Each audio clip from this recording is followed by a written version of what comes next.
Eu te amo. Eu tô maluco, coxa.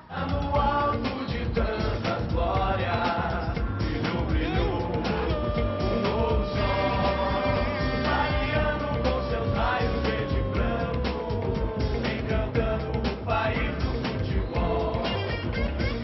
Alto de artistas, jogadores, do passado sem igual, da arte dos teus grandes valores, teu nome pelo mundo vai brilhar. Coritiba, Coritiba, campeão do Paraná. Uma camisa alviverde, com orgulho para sempre hei de amar. A disciplina alemã aliada à criatividade brasileira. A essa mistura, soma-se a força do povo paranaense e tem-se as condições necessárias para a formação de um grande clube de futebol. Foi assim que nasceu o Coritiba Futebol Clube, em 1909. Nunca alemães e brasileiros se entenderam tão bem. A fundação do Coritiba até parece lenda, né? Então começou aqui com os Essenfelder, com os alemães, trouxeram uma bola para Curitiba e aí eles ficaram em 5, 6, foram ver como é que se jogava a bola, aquela coisa toda, né? E como eles sempre estavam com uma bola embaixo do braço e iam para um campo fazer o seu bate-bola, né? O pessoal dizia, lá vamos coxa branca, porque os alemães têm coxa branca, né? O coxa branca, que antes era visto como ofensa pelos curitibanos, depois foi adotado com orgulho. Afinal, todos os jogadores do primeiro time descendiam de alemães e o próprio fundador do Coritiba, Frederico Essenfelder, não fugia do biotipo alto e branco. Espécie de Charles Miller do futebol paranaense, Essenfelder chegou a participar do primeiro campeonato paranaense da história do clube em 1915 e do primeiro título apenas um ano depois. Na final, vitória sobre o Britânia por 2-1. O Coritiba nasceu no início do século numa cidade que recebia imigrantes a cada dia e cresceu como o único grande clube do Paraná totalmente dedicado ao futebol. Até a polêmica em torno do seu nome serviu para popularizá-lo. O primeiro nome, Coritibano, já havia sido registrado por outra agremiação. O clube virou então Coritiba, com Y. Na época, aceitavam-se as duas grafias da capital paranaense, com o I, em português, e com o Y, em tupi-guarani. O segundo título paranaense do Coritiba, em 1927, foi cercado de emoção e nervosismo, pois o time quebrava um jejum de 11 anos. Em 1932, o clube dá um enorme passo para se tornar um dos grandes do país. Ergue um estádio com o nome de um de seus mais leais jogadores, Belfort Duarte. O mesmo que mais tarde daria origem ao famoso troféu concedido aos jogadores mais disciplinados do futebol brasileiro. Em 1977, a Casa dos Coritibanos passou a se chamar Major Antônio Couto Pereira, um ex-presidente do clube que passou parte da vida lutando contra a fama de clube preconceituoso, imposta ao Coritiba devido à origem alemã. Um ano antes da inauguração do Belfort Duarte, surgiram os primeiros grandes ídolos do Coritiba. Os irmãos Pisato e Pisatinho foram os heróis do título de 1931, conquistado numa final inesquecível contra o Palestra Itália. A legião de craques continuou nos anos 50, década em que conquistou 6 títulos paranaenses. Qualquer curitibano com mais de 60 anos não se esquece de jogadores como Merlin, Miltinho e Tony. A primeira partida de futebol que eu assisti foi justamente nesse estádio, no velho Belfort Duarte. Foi quando então eu vi aquela equipe jogar, uma equipe disciplinada, jogando um futebol técnico composto de, lembro, Babi, Merlin, Neno, Camarão e Altivir. Na defesa eu vi jogar o Fedato, um senhor zagueiro como poucos eu vi jogar até hoje na minha vida. E depois, mais tarde, vi jogar aqui Miltinho durante muito tempo, já mais tarde, quando eu vi que aquele era um jogador que eu não sabia que pudesse existir e eu assisti o Miltinho jogando. Nunca esqueço de uma partida, Paraná e Santa Catarina, na época jogavam as seleções dos estados, quando o goleiro de Santa Catarina era o Adolfinho. O Miltinho pegou uma bola no meio de campo, levou na cabeça até a grande área, chutou, a bola bateu na trave, voltou e ele desse pulo fez o gol. Adolfinho, para quem é do meu tempo, deve lembrar, foi um dos maiores goleiros que apareceram no Brasil.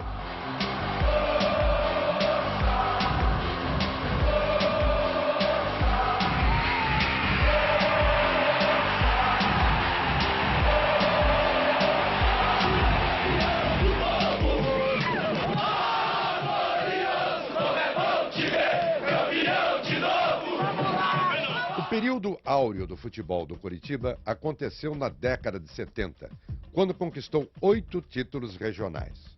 Paquito, tricampeão paranaense e campeão do Torneio do Povo, hoje funcionário do clube, viveu intensamente aquela época em que foi montado um time quase imbatível no Paraná. Jogar no Coritiba não é fácil. Você tem que ter muita personalidade, você tem que ter, acima de tudo, jogar futebol também, saber jogar. Não, porque é uma camisa que pesa bastante. Se você não tiver uma estrutura boa, você sente. E eu tive a felicidade de jogar, e não é uma época boa, né, na década de 70, que nós tínhamos uma bela equipe que ganhou tudo naqueles anos, né? Nós chegamos aqui, o Coritiba iniciou, já era brasileiro em 71, iniciou o campeonato e não começou bem. Tinha jogado 3 rodadas, se eu não me engano, tinha perdido 2, empatado 1, e o Coritiba foi nos buscar. Nós chegamos aqui numa quinta-feira para estrear contra a Portuguesa, no domingo, aqui no Couto Pereira. E estreamos, a estreia foi muito boa, porque nós ganhamos 2-1, o Tião fez um gol e eu fiz o outro. Aí já iniciamos com o pé direito. Aí que ficou marcado com a dupla caipira, né? A dupla que chegou do interior. O Coritiba não seria convidado para esse Torneio do Povo. Seria as maiores equipes do Brasil e o Coritiba não era considerado uma dessas. Tá?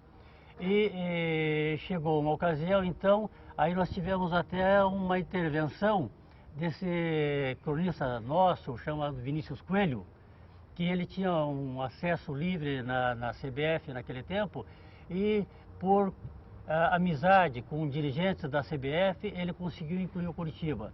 E colocaram então o Coritiba como uma zebra para ser o último colocado. E nós somos os campeões da Taça do Povo. Estava reservada para os anos 80, no entanto, a maior glória da história, não só do Coritiba, mas do futebol paranaense.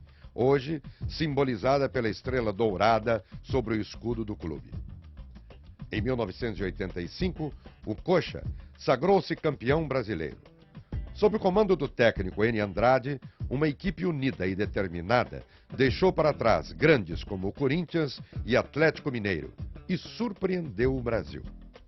A campanha de 85 foi uma campanha que nós, todos os atletas do Coritiba, não tinha nenhum atleta fora de série, mas nós éramos muito amigos e essa amizade fez com que a gente chegasse à final do campeonato. Na final, contra o Bangu, foi colocada à prova toda a força do Coritiba. Um Maracanã lotado de flamenguistas, vascaínos, tricolores e botafoguenses viram uma vitória emocionante do time paranaense nos pênaltis. Nós fomos de Belo Horizonte, nós tínhamos feito a semifinal contra o Atlético Mineiro e nós fomos de Belo Horizonte direto para o Rio de Janeiro. E chegando no Rio de Janeiro nós vimos o treinador do Bangu comendo camarão na praia, toda a mobilização de todas as torcidas do Flamengo, Botafogo, Fluminense, América, estavam unidos para torcer para o Bangu. E era um jogo só, o Campeonato Brasileiro daquele ano, a decisão era um jogo só, não tinha jogo ida e volta, então era só no Maracanã. Então era uma coisa totalmente adversa para o Coritiba Futebol Clube, toda adversa para nós. Mas mesmo assim o nosso grupo estava tinha uma amizade tão grande entre nós, né, que nós suportamos aquilo tudo e aquilo nos deu força para a gente correr muito mais na decisão, porque era um título inédito para todos nós, então para a maioria de nós. Eu acho que o campeão brasileiro só tinha sido eu e o Gomes, o restante da equipe não tinha sido. Então foi uma luta muito grande e aquilo tudo deu força para que a gente conquistasse o título. Enquanto se passava toda essa festa, uma família curitibana em particular vivia uma outra emoção. O nascimento de Lívia, uma curitibana que nasceu no dia da final contra o Bangu, sob o signo da vitória. Naquela noite estava acontecendo o jogo do Curitiba versus Bangu, né, Gênio? E eu estava assim já nos últimos dias da gravidez da Lívia e adiantou 5 dias eu estava esperando por uns 5 dias depois. E daí no meio do jogo, ali comecei a sentir as contrações. E daí o jogo acabou empatado, né? Acabou empatado, 1-1. Ah, então tem mais a prorrogação. Ah, não, dá para esperar, vamos esperar mais um pouco. E eu já estava aqui, já de 4, fazendo yoga aqui, assistindo o jogo assim. Ao mesmo tempo que queria assistir o fim do jogo, eu também estava preocupado com ela, né? Então, ficava naquela, vamos, não vamos, aquela decisão, mala na mão, né, de pé no meio da sala. E naquele mais um pouquinho, mais um pouquinho. Na hora que acabou e deu a vitória do Curitiba, foi o tempo dele aqui se emocionar um pouco, que ir pegar a mala e sair correndo, né?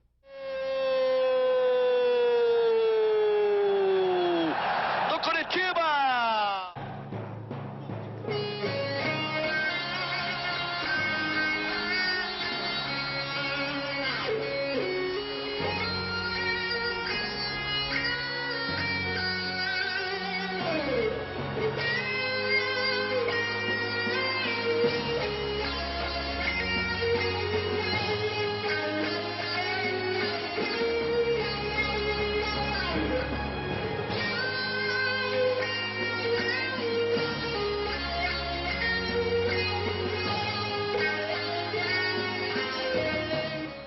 O Coritiba passou por momentos duros no início dos anos 90. Dificuldades financeiras e a suspensão de 1 ano imposta pela CBF fizeram o clube e a torcida sofrerem. Mas o Coritiba deu a volta por cima. O clube se modernizou e se adequou aos novos tempos. Hoje, possui um ótimo centro de treinamento e se preocupa a cada dia com o fortalecimento de sua marca. Poxa, eu te amo! Poxa, eu te amo! Poxa, eu te amo! Ao moderno Coritiba juntaram-se craques como Alex, Moser, além de novos talentos como Alain e outros mais experientes como Evair. Gratificante, né? Gratificante e para mim um desafio. Eu fiz uma cirurgia de hérnia de disco e era uma cirurgia assim não muito comum no nosso meio e se tornou um desafio para mim voltar a jogar, então uma satisfação muito grande e um desafio também.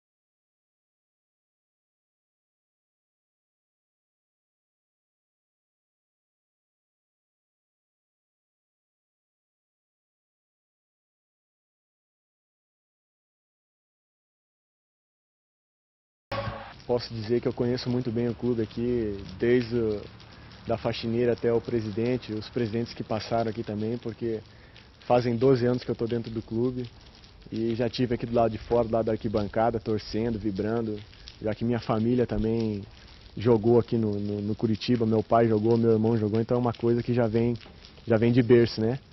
E a gente chegar a ser jogador profissional dentro de um clube que a gente gosta tem algo a mais, né? Uma coisa especial. Curitiba, para mim, no momento é o que eu tenho de maior, né? Onde eu estou, o que eu consegui até hoje foi graças ao Curitiba, graças à torcida que vem reconhecendo meu trabalho e acho que eu procuro retribuir isso dentro de campo da melhor maneira possível.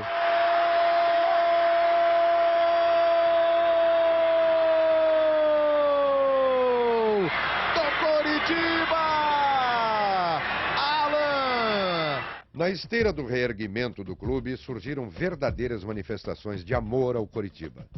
Movidos pela paixão, surgiram os Coxanautas, um grupo de fanáticos que montou um dos mais populares sites do futebol na internet.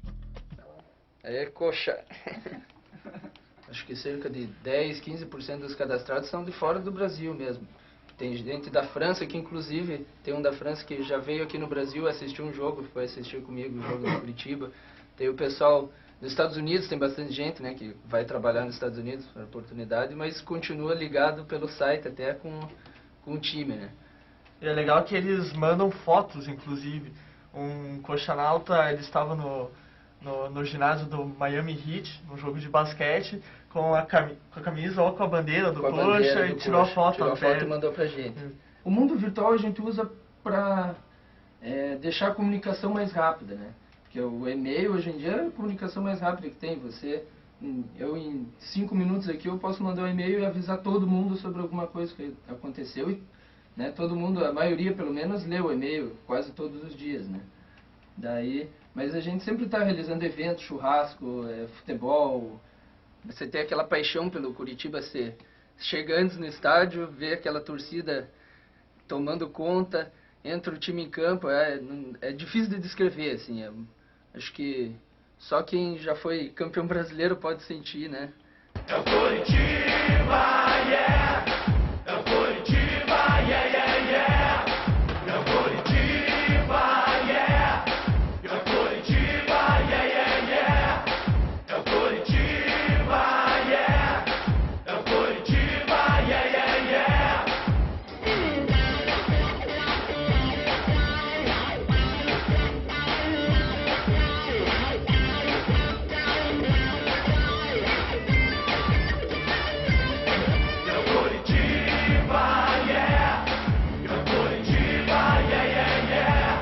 Os jovens Júlio e Marcelo puderam viver intensamente a glória mais recente do Coritiba. Em 1999, ano em que completava 90 anos de existência, o clube conquistou o título paranaense. Estava confirmada a hegemonia verde e branca do Paraná no século XX. Algo sempre a lembrar aos rivais do Atlético Paranaense. Por que campeão do século? Porque é a realidade, é uma verdade. Foi o clube que no século teve mais títulos, indiscutivelmente. É o único campeoníssimo. Nenhum outro clube do Paraná é campeoníssimo. Agora mesmo, em 99, nós fomos campeões profissionais, juniores, juvenil, infantil, de todas as categorias. Tá? Então não há por que não ser o campeão do século. Nós não temos rival neste campo de campeão do século. O pessoal chama cemitério alviverde, né? A gente só perdia no Pinheirão, prometia que nunca mais ia voltar no Pinheirão. Próximo jogo, Pinheirão, tava lá a gente de novo. Mas esse título de 99 foi inesquecível, porque a gente eliminou o Atlético na semifinal com 2 vitórias. O cruzamento vindo de pé direito, toque de Kleber. Gol!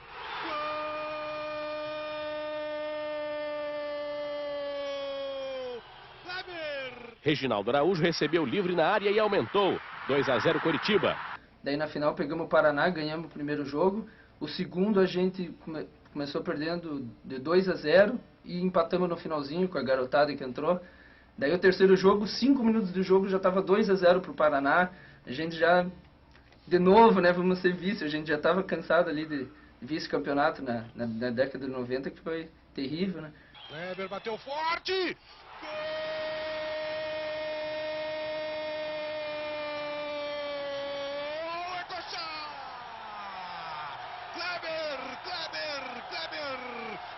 Primeiro gol no campeonato, artilheiro absoluto do certame. Acabou o jogo, pra você ter uma ideia, né? Aparece o pessoal vendendo faixa de campeão, uma faixa simples, bem simples, R$5. Todo mundo compra, assim, né? Daí, na hora da emoção não tem, né? Daí a gente sai do estádio, daí vê o carro dos bombeiros passar com os jogadores. E o técnico na época era o Abel Braga, né? Que fez uma festa, assim, até hoje ele fala que a torcida do Curitiba é uma das mais quentes dos times que ele já trabalhou, assim, né? E foi uma festa, fomos no Couto Pereira, tomamos cerveja, fomos no gramado. A torcida invadiu o gramado e os jogadores daí foram nas arquibancadas que estavam fechadas para aplaudir a torcida, né? Foi muito legal mesmo. E foi um título inesquecível, né? Devido à trajetória nossa no campeonato, as dificuldades que a gente teve. E também, outra vez, o reconhecimento da torcida. Quando a gente chegou aqui, próximo ao Couto Pereira, a Mauá aqui, a famosa Mauá, né, do Alto da Glória, estava tomada de torcedor, todo mundo vibrando, chorando, e foi uma coisa muito bonita. O Curitiba já tinha 9 anos que não ganhava um título estadual. Então a pressão e a ansiedade de conquistar um título era importante. E aquele ano foi um ano muito difícil, um ano muito conturbado, mas que a gente conseguiu, através de muita dificuldade, conseguimos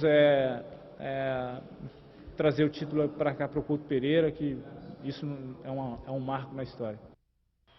O toque! Gol! É Coxa! Eu falei, ele entrou para fazer o gol do título! Darcy! Na marca de 31 e 20, Darcy faz! Curitiba 2, Paraná 2. É o gol do título, é o gol do título, é o gol do título! Geograficamente situado no bairro do Alto da Glória e detentor de uma história repleta de glórias em campo, o Coritiba segue confiante no seu futuro em busca de novas e emocionantes conquistas. Mas esse sonho a gente sempre teve vontade de estar aqui, de estar ali dentro, vendo essa torcida vibrando, podendo contribuir de alguma maneira para que o clube vencesse. Então o que a gente podia fazer, a gente fazia. Desde pegar a bola atrás do gol até acompanhar a equipe em outras cidades, isso a gente sempre fez. Então acredito que o Coritiba, para mim, tem um algo a mais e tenho certeza que quando eu sair daqui vou sentir essa diferença, já que para mim é a minha segunda casa, né? Já que mais da metade da minha vida eu vivi aqui. Lá no alto de tantas glórias, brilhou um novo sol, clareando com os raios verde e branco, encantando o país do futebol.